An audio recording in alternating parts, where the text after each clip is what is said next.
My courageous Leos, to save some time, I already shuffled the cards and laid them out.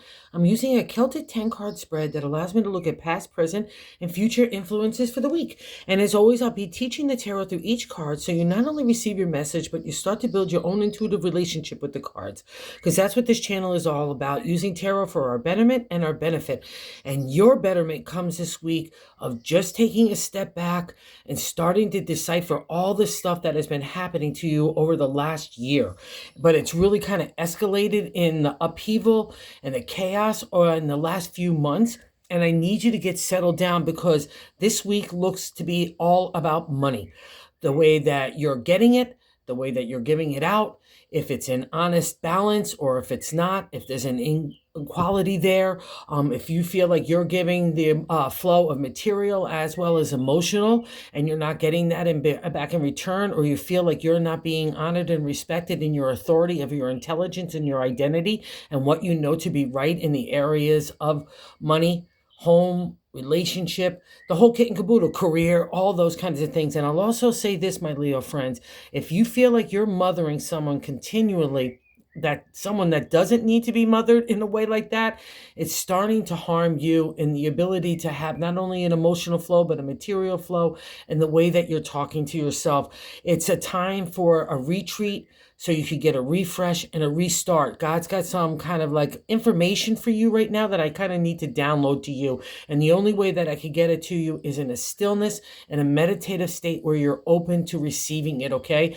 Because you're all tangled up about the gold coin here. And to me, Leo is one of the rulers of money, so you always have those tough lessons, but this seems to be especially tough, especially if there's legalities or any other kinds of contracts or business stuff that might be really important. Like lots of that stuff is really important, but especially legalities of certain types that might be really of the intimate nature that you might be going through right now. So you need to make sure you keep your composure, your stoicism, your practical and pragmatic approach. All right. Don't let anyone or anything throw you off your game. And the reason why I'm saying all this, I know it sounds heavy duty. It is a kind of heavy duty week, but it's all happening internally within you. So the one that can control that mechanism is you. All right. We could change the inner dialogue to something a positive and encouragement, right?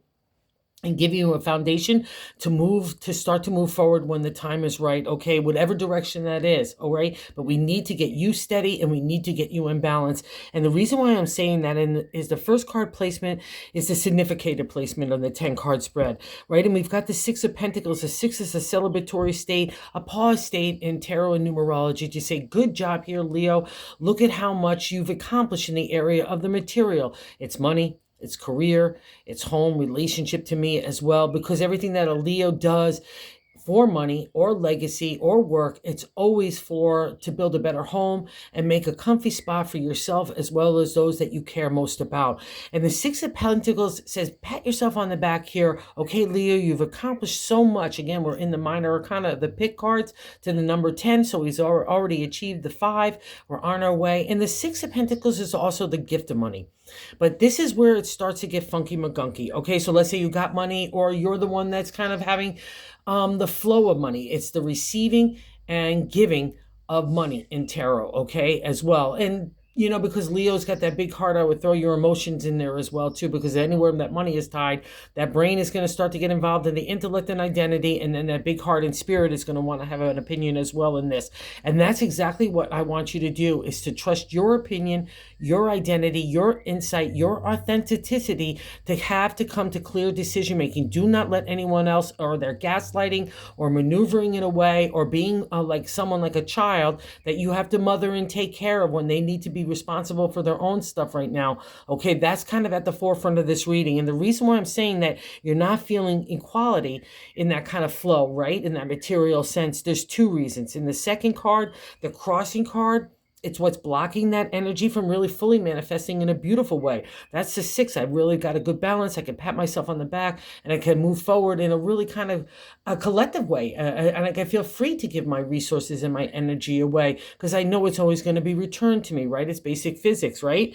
But the thing about the 5 of Wands in that second card that's not allowing that fully manifest in that positive manner, the 5 is good luck in tarot numerology, but there's always a conflict or to get over in tarot. And the here is the is getting over anything of fighting for the way that you view things to be the correct way of doing stuff.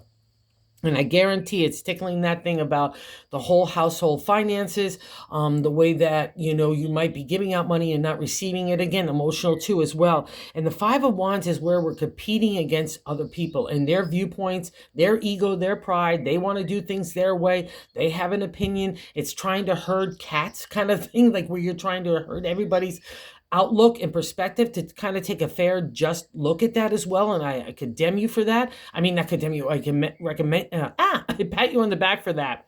But in here, it's kind of like a condemnation. It's really, I would have to say, it's blocking your ability to see clearly, because you're taking too much influence or care, especially for people that might not be able to have the foresight or the thinking to be able to come to kind of strategy and analytical thinking that gives that balance to this situation, right?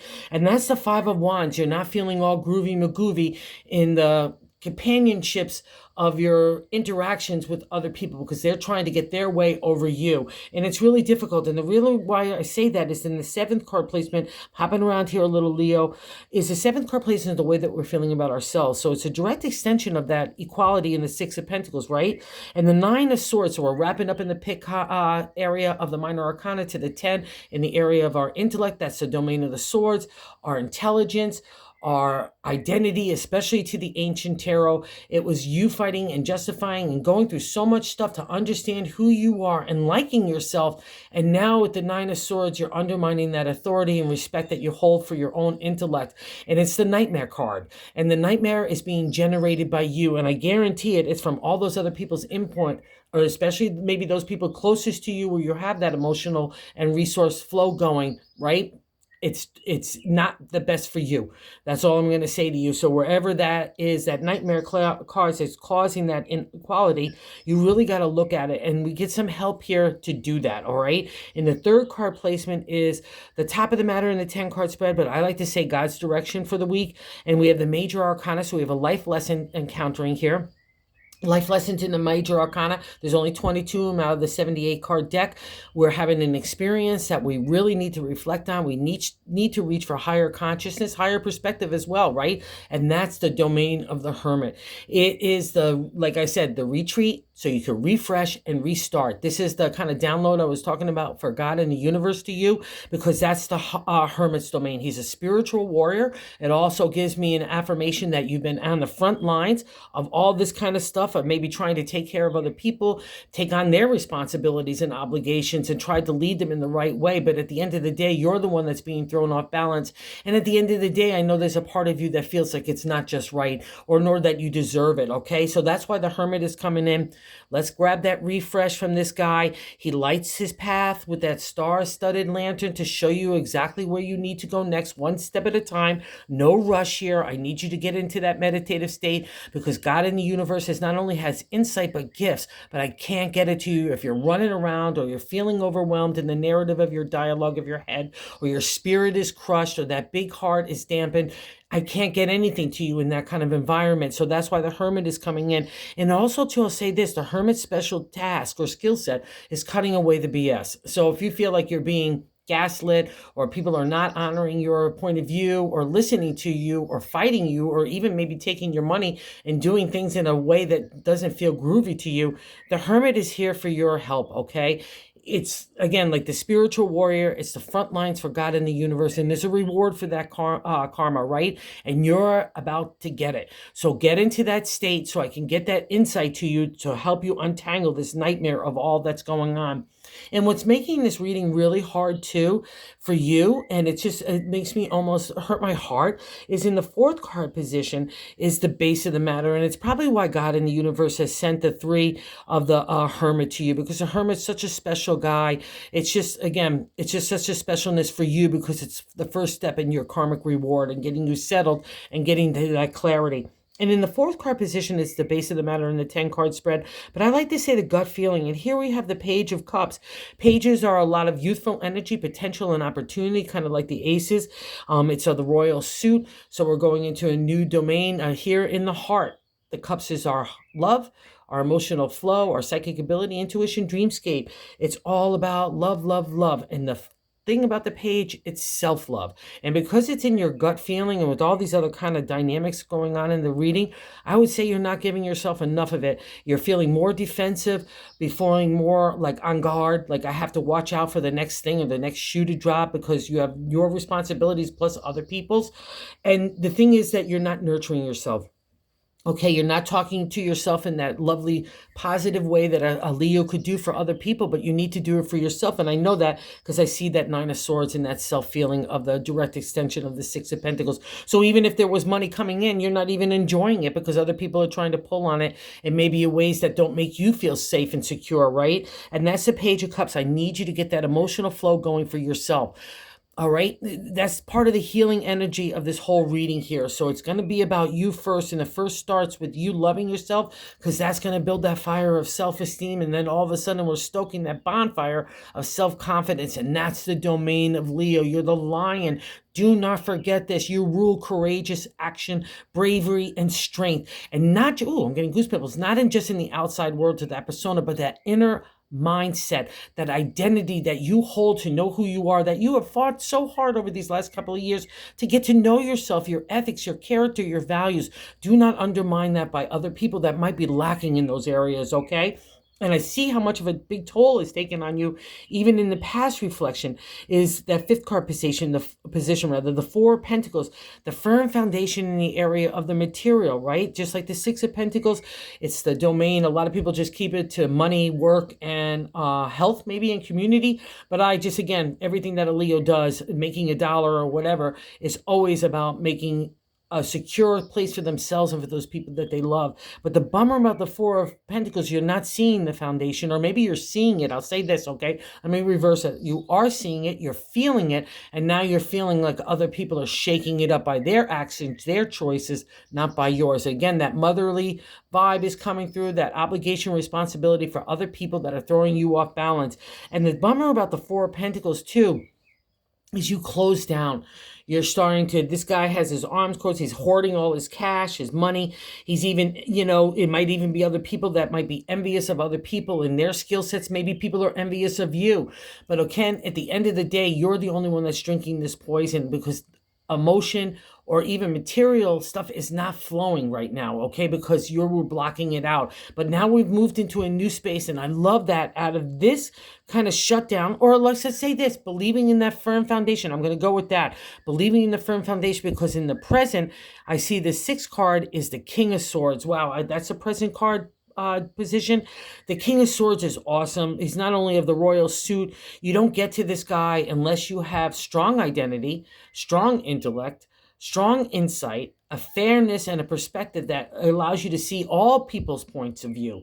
But you need to be the one in charge. So that's going to be kind of the dynamic of breaking this.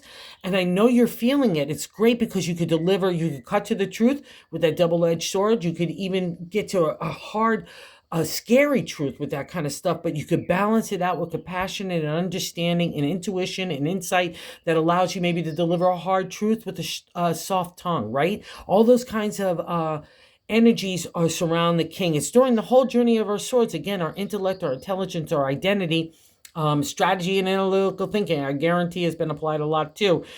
We always want to keep an emotional distance. I only want to use intellect, right? To kind of I don't even want to use intuition sometimes when I'm in the journey of the swords because it's that intense. I'm on defensive all the time, trying to justify and understand my own ideas and get them in clarity to other people around me and feel secure in that as well. But by the time we reach this royal guy, I could use heart and intellect. I use spirit along with logic, right? Intelligence with intuition. That's the domain of the king. He's climbed those mountaintops of not just mere mountains, but Everest, right? And that's you coming over all the trials and tribulations and challenges to getting to know ourselves. It's never the easy stuff that gets us there. It's the hard stuff of justification, friction, conflict. It's a whole bunch of upheaval, but it means you've done it. And here you're sitting in your throne on solid ground, ready to get into a new place. And I'll also say this. The thing about the king, his muddy waters there are turning like real solid, like a concrete. The emotional upheaval that has accomplished, has it accompanied all this kind of like intellectual drama, a money drama, that's settling down because you're settling down. And it's the first imprint of the hermit, getting you into that meditative state to believe in yourself, believe in your identity, and believe in your intelligence. You're really a smart cat, okay? Let's not undermine that. And let's not buy into the Nine of Swords. Let's untangle that, because the whole key here, we're the ones that are generating that nightmare. The only one that can change that thought is you. So every time you have a negative impression in your mindset or your heart, recognize it, pluck it out, and replace it. I'm a lion. I'm courageous. I can handle anything. I've already handled stuff, and look at where I am now, okay? I want you to talk to yourself in the most positive light, because now all of a sudden we're starting to shift that thinking in a new way that really reinforces us, right? And not cuts us down, because that's the thing about the swords as well. We can gain for an ideal of perfection. Like we want to have that kind of overwhelmingness that we have with anxiety. So our first retreat is to perfection. Like I have to control everything. No, it's not working. It's not controlling the things that you need to control. It's only controlling you. And that's not fair in this kind of reading as well, because that's not the dynamic that needs to unfold. It needs to be about you. And I'll also say this, because other people look at you with this like kind of energy and this dynamic kind of like wherewithal and strength and courageous attitude and bravery and smarts in that area of the king. Because in the 8th card position, this is why I love tarot, because it gives you this insight how other people look at you. We have the major arcana card, the world. Another life lesson, but it's not just any major arcana. It ends the major arcana. So it's another affirmation of you, that you have all the skill sets of it. Intellect, of the swords, the creative energy of the wands, the heart for the cups, and the money and materialism, that you can make anything happen in this real world in the pentacles. It's also a reflection where we start life and we loop around again, right? Life cycles, right? But it's interesting, especially in like my deck and many others, we have a couple inside.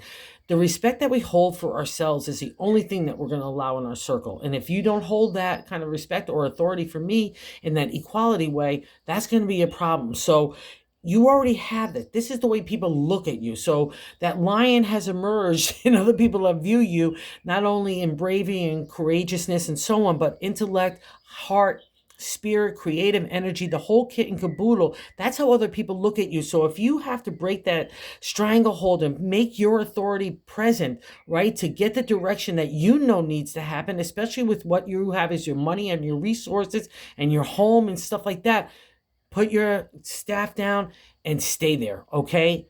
Stay the course to what you know is right, because other people will bow down to you, because that's the insight that is. And the person that needs to bow down to everything right now is your own self, to that kind of ideal of perfection and harshness that you're holding in your heart, because now you're not going to come to clarity. And the reason why I'm saying this is in the 9th card position is our hopes and fears, that duality right there of the goodness and the things that could scare us. And the Empress, another major arcana card, she's of abundancy. That's why she's standing in that wheat field. Our seeds that we plant yesterday are harvested for tomorrow. She's the potential for all that. She is that domain. She's Mother Earth. She's giving. She's loving. She's compassionate. She's gratefulness. She's got that waterfall flowing. See the hills in the background, just like unlike the mountains of the king, where we can really see like a tough challenges there. Nothing bothers the queen here in the Empress, right? She's so royal and regal, and she's been through so much stuff. She's so wise and insightful and so secure in her confidence that nothing's a big deal. It's only a little hill. We'll find the answer to it. And see that lush landscape in the back? I'm always planting my seeds for tomorrow, again, for the harvest. So do not be afraid of her. Again, like I said, she's Mother Earth. So sometimes when the Empress appears to me, we can be hard on ourselves, where we need some nurturing and self-love for ourselves. So that allows that hermit to get in there further and get his work done in that connection to God, because I can't get through a closed door, right? And if you're not self-loving yourself, like in that Page of Cups, and you're beating yourself up with the 9 of Swords and then reflecting that in the Empress, like sometimes, hey, I could be spring and summer, oh, fine, happy, maybe a little fall and cozy, comfy, but here comes one winter and the tundra, right? And the thing is, you're beating yourself up. And I'll also say this, if you're a parent or a caregiver, cut yourself some slack. But the negative side is, if you feel, especially in this reading with so many of these kinds of cards, if you feel like you're mothering somebody that needs to take responsibilities for their own actions and like what they did, like right in the choices, That would be the fearful side of the Empress, okay, in that position, in the kind of non-exalted or the reverse state. So we just don't want to have that happen. We don't want to be beating ourselves up. And more importantly, we don't want to let other people beat us up if they can't get their own stuff together, okay? Again, that's the reflection of this. And I'm sticking with it because even in the bonus card has another, let me hop around here to this. The bonus card has another mother reflection here, the Moon. It's another major arcana card. It's the sister to the Empress. The Moon is one of the toughest cards in the tarot to me because it leaves you in Shadowland. You feel like you can't get your footing. You can't even get your hands on it. You can't even see anything. And that's the whole thing. It deals with really primal fears, even going back to childhood, shadows that spook us. We're like on the whoa, what's happening here? We get spooked really easily. But that's a whole domain of the Moon. To me, when she appears, it's in a past reflection. She scared the living daylights out of you, so you're not scared anymore, but you need to believe it. And that's what this reading says. You just don't believe all the inner confidence and wherewithal and resolve and courageousness and bravery and strength and mastery of thought and mastery of heart and spirit to point it in the right positive direction, not only for yourself, but for others. Leadership is needed here, and that leadership needs to come from you, even if other people are trying to trip you up by telling you doing it their way, okay? So don't have it. The Moon is a reflection of another way of the Hermit, of the spiritual warrior that you are, because the Moon has rebirthed you now. She's done with you. She's spit you out of the water and put you back on the sand, all right? And when a lion gets their little paws on there, that's when magic happens. And I need you most especially because she scares the living daylight, like I said, out of you. So insecurity, fears, anxiety, doubtfulness, all that gets stirred up. So we look at it and not are afraid of it anymore. We get to our self-esteem, our self-love, self-confidence, our hope and faith in God and the universe. I guarantee has been called upon here, and there's a reward for that. The first sign is the Hermit and the Moon here, that reward is coming. I just need you to brush yourselves off, stand up, spend some time with the Hermit. I'm getting goose pimples all over again, and let's detangle that mindset and heart of any negativity. And I'm sticking with it because in the 10th card, the outcome card is the 5 of Pentacles. So we have another reflection of good luck, but there's an ant to get here, and it's a big deal in the area of the material. That's the domain of the Pentacles, and it usually deals with money. Money is probably getting a little tighter. Maybe that's why these arguments about where money should go, or if money's coming in and where it should be placed for our security versus what's happening right now, maybe, or immediate, not pleasures, but immediate things that kind of throw you off your path of the long-term plan. And the 5 of Pentacles gets really funky, just like the Moon, in our thinking. And to get to the good luck, we just need to have a different perspective. We're feeling ashamed and embarrassed by what has happened at this point. It's a sense of loss. But at the end of the day, the sense of loss is to ask you, what are you worth? What are you made of without all that kind of materialism or commercialism or the like money or whatever, the job title or relationship, the things that we can hide ourselves up as a facade to thinking that, wow, this is really secure, but it's built of sand, right? It's like trying to hold on to sand. It's just going to slip through your hands. And the more that we fight that process, the more that we understand that the good luck comes from looking at things that we have not, all right? That's the ironic part. In the Rider-Waite deck, you'll actually see it as a church where we're kind of giving and lit up with the Pentacles, right? We're giving up our hope and faith at the very time that we need to turn around and look. We're walking in the wrong direction. We're going in the opposite direction that's only making our blockage on our feelings of the burden of that heaviness. Really, you got to turn around. You got to realize that what you've got is so great that you, and also too, I'll say this, as the ruler, to me, one of the rulers, and I'm a Taurus, I'm one of the rulers as well of money. We might have the hard times of that money kind of lessons, right? We also get the good times. All right, so get out of this kind of thinking, because that's what this reading is all about. The nightmare is being drawn on you, the embarrassment, the ashamed, which does not belong to you at all. All right, break out of that. That's the way to get to the good luck. We're coming out of that moon landscape. Again, another reflection. We're walking into the sunlight, but you're not seeing it. You're not feeling it. And it's not about other people, my Leo friends, my brave lions. It's about you. So get yourself balanced. Get yourself in that equal state. Respect yourself. Respect your authority. You're already there with the King of Swords. Let's bring it all home and the rest of it. And the Hermit is going to help you do it. And so is the moon with that karmic energy. Oh, I just got goose pimples again. So anyway, you got this, brave lions. You got this. Okay. So thank you for visiting the channel. Sorry about the long-winded reading, but it's a big week on a big calendar, right? So anyway, you've got this. Thank you. Thank you. Thank you for everyone who watches. I so appreciate it. Thank you for everyone who subscribed. It's been growing the channel. I just can't say thank you enough. And if you like the content, if you would consider subscribing, because everyone's telling me that's what we need to do for YouTube to spread the good news about tarot, that everyone could use it. And I'll also say this, Leo, don't be afraid to pull your own card store in every day to see how to navigate. And also, if you don't have cards, there's tons of sites online that give you a free read, like card pull. God will always get you the answer if you're looking for it. So it's all within you. You've got this, Leo.